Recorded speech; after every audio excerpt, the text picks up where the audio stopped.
So I want to also go into a little bit of more of a, instead of a general policy aspect, more about the discussions on the left and how to oppose Trump.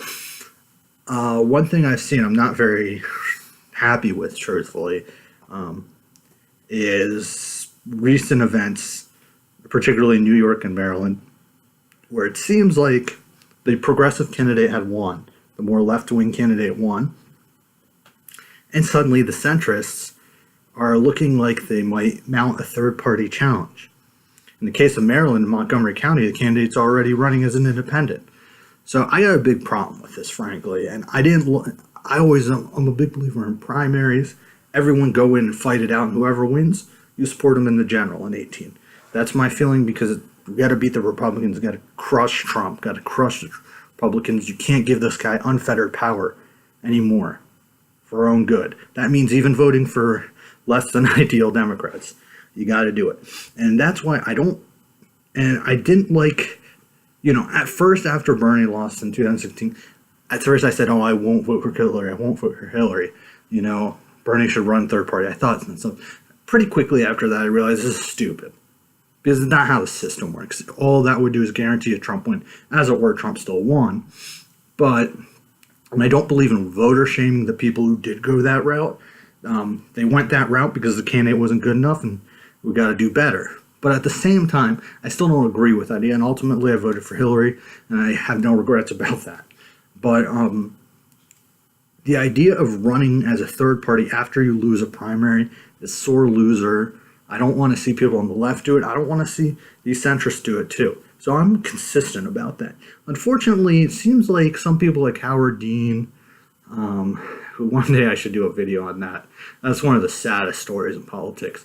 That man, so pathetic and just really disappointing, because I really liked him the first time I saw him. Had a lot of hope in 2004, But that's for another day. But basically, you don't see people, the same people who whined about Bernie and whined about Jill Stein. They're not saying a word about this sort of thing. So I hope they come out and shut this stuff down, particularly since one of the possible people was in leadership and lost in New York. So hopefully they come out and say, no, this is ridiculous. We got to unify. I don't like unity, but if we're going to, but in this case, we don't have a choice when it comes to the general election. If the centrist candidate wins, you support them. If the left-wing candidate wins, you support them. It can't be a one-way street. If establishment Democrats want to talk about unity, they got to be consistent. Okay? Simple as that. Because this candidate, for example, in Maryland, who's in Montgomery County, this should be an easy Democratic win. And now you have a third party, split the vote. Done. All right. Now, I wish we had ranked choice voting. I wish we had a voting system that enabled third parties to run and be successful, but it's just not possible right now. So all I'm saying, though, at the end of the day is right now we got to do it this way, and we should be consistent. If you want to complain about people on the left being spoilers, you got to say the same about the people in the middle. You want to complain about Jill Stein, you got to complain about these people too. You should also complain about Mike Bloomberg if he tries to run in 2020 as an independent. Because one, he's a really crappy mayor and his policies suck shit. But leaving that aside, we got to be real. He would split the vote and make it more likely for Trump to win. And you want to complain. It's baffling because I'll say, oh, Bernie's not a Democrat. Bernie's not a Democrat. What the hell is Mike Bloomberg? He ran originally as a Republican, and he still supports Republicans. So he had a fundraiser for Peter King, who's a nasty, vile, militaristic racist in Congress from New York. The guy hates all Muslims. So it's just and Bloomberg backing him. So I'm just asking for consistency. The leaders in them have to be neutral. They have to be consistent. I'm not saying they have to favor the left. I'm saying they just got to be consistent. And that will create a better atmosphere. So come November, all sides will vote for the same person.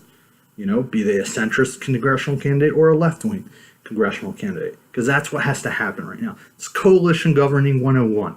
Sometimes you got to swallow your pride and do this. So that doesn't mean you don't keep fighting. That doesn't mean you don't keep pushing.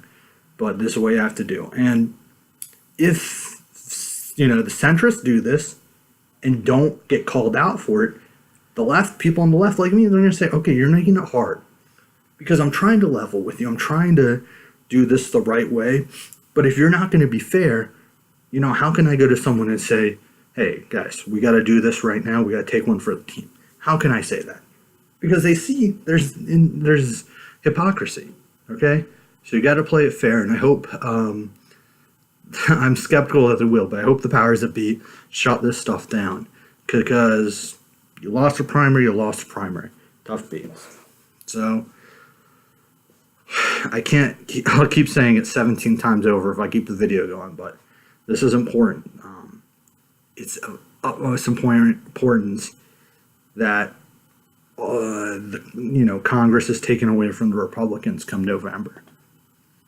That's got to be rule one right now. Now, at the same time, keep protesting, keep going to the street, keep pushing. A lot of people, the Democrats to the left, keep working on that side. But you can do more than one thing at a time. So that's what I'm hoping for. That's like kind of also a scoff right now at creating a new party. I'd like to see one. I wish it was possible, but it's not. You got to work within the Democratic Party, and it'll take some cycles. It's not an easy thing. Even for the Tea Party, it took time to take over the Republican Party. And that was an AstroTurf movement funded by a bunch of rich fucks. So this is going to be tough, but got to put in the legwork, but at the same time, got to be real and know at the end of the day, who are the enemies. I don't like what a lot of these centrist Democrats stand for. I complain about Manchin, all these people, but at the end of the day, I mean, you gotta pick and choose, man. We got fucking fascists and racists and crazy. How many times a day do I have to see a video of a Muslim or a Mexican or a black person or a woman, shouted down by some racist or sexist or bigoted fuck? We got a good chance that Roe v. Wade is going to be struck down the next 18 months. And half the states are going to be then right away eliminate a woman's right to choose.